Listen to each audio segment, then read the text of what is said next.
ভাই, আমাদের মুসলমান ধর্ম কিন্তু একটা শান্তির ধর্ম। সবসময় আমরা শান্তি বজিয়ে রাখি।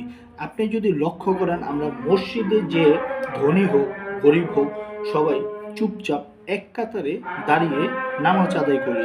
আপনি কখনো বলতে পারবেন না মসজিদে বিশৃঙ্খলা হয়েছে, কেওয়াজ হয়েছে, হানাহানি হয়েছে, মারামারি হয়েছে। মসজিদে যেমন আমরা শান্তিময়ভাবে থাকি, বাইরেও সেটা পালন করা দরকার। আমি একটা কথা বলি, ওয়াচ ভালো, আর খারাপ যে সেটা বলতেছি না, ওয়াচ করা ভালো। তবে আমরা এমন কিছু করব না যাতে বিপরীত মানুষের বা পাড়া প্রতিবেশের ক্ষতি সম্মুখীন হতে হয়।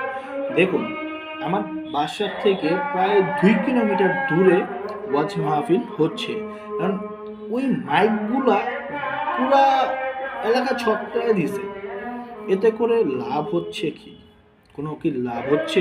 আপনি বলতে পারবেন কোনো লাভ হচ্ছে? আমার কাছে মনে হয় না। কারণ আমি যদি ওয়াজ শুনতে চাই, তাহলে অবশ্যই আমি 2 কিলোমিটার না, 10 কিলোমিটার দূরে হলেও আমি অবশ্যই ওখানে যেয়ে শুনে আসব।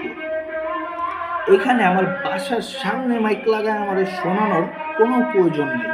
এতে মানুষের ক্ষতি হয়, এতে স্টুডেন্টদের ক্ষতি হয়, এতে আপনার বিশেষ করে মুরব্বীদের বেশি ক্ষতি হয়। অনেক হার্টের রোগী আছে, তাদেরও কিন্তু অনেক বেশি ক্ষতি হয়।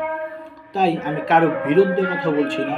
আমার একটাই রিকোয়েস্ট, আমরা যাই করব বুঝে শুনে করব, এবং অন্যের ক্ষতি হয় তেমন কিছু করব না।